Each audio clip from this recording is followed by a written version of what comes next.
we are going to have a head-to-head shootout of mini electric bike pumps. One of the original brands, the Fumpa Nano from Australia, takes on from China the Cycplus Cube.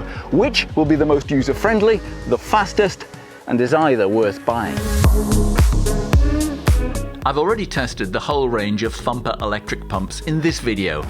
I admit I am still skeptical about the usefulness of such pumps, but they are increasingly popular, so I'm keeping an open mind, testing where I can for you to make your own decision. This review is independent and I'll offer to return or buy the pumps at the end of the test. First, how they look and feel. The aluminium Fumpa Nano feels solid.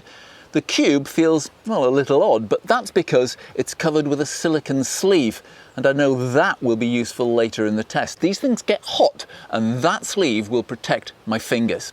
So let's see how fast they inflate a gravel bike tyre and first a road bike tyre. The Nano is designed to run for only 50 seconds, so if it's accidentally triggered, it won't completely flatten the battery. It takes 3 sequential blasts, so about 3 minutes to get this 25mm road tyre to 91 psi. 91. Gravel tyres like this 40mm 700C run at lower pressure. 2 blasts took it to around 40 psi, which is fine. I like that the Nano is part of a range and it feels well engineered. Fumpa started in Melbourne, Australia in 2014 and they have patented their design. Now, I don't know if the Cube is, let's say, inspired by the Fumpa design, but this company makes 3 different electric pumps, this one being the smallest. The Cube does not cut off at 50 seconds. It keeps going until you stop it or it runs out of battery, as I did here. 2 minutes. In a minute less, it reached a similar pressure on the road tyre. 95. That's good. It's equally good on the gravel tyre. As the battery died, it reached 40 psi.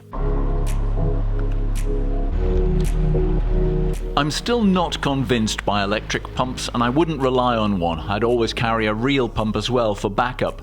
But I admit they're convenient and either can easily work with Presta or Schrader valves. The numbers might help you choose. They're the same price in the UK. They weigh almost the same, the Cube in the sleeve being slightly heavier. Both claim to reach similar pressures, although they didn't with the tyres I used. However, the Nano took almost twice as long to charge in my home test, 40 as opposed to 20 minutes.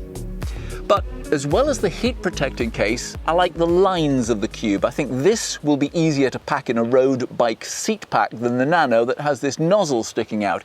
It can be removed, but then you have to be careful about getting grit in there. So it's going to come down to personal choice. These days it might even be whether you want to support an Australian company or a Chinese company. And the Cube did win an award at Eurobike this year, 2023. But one thing niggles. This is not a Cube, okay? The sides aren't square. So given the performance, which would you go for? Or do you think electric pumps are a waste of time? Let me know in the comments, and if you found this helpful, please give me a thumbs up. I'll see you again next time. Bye.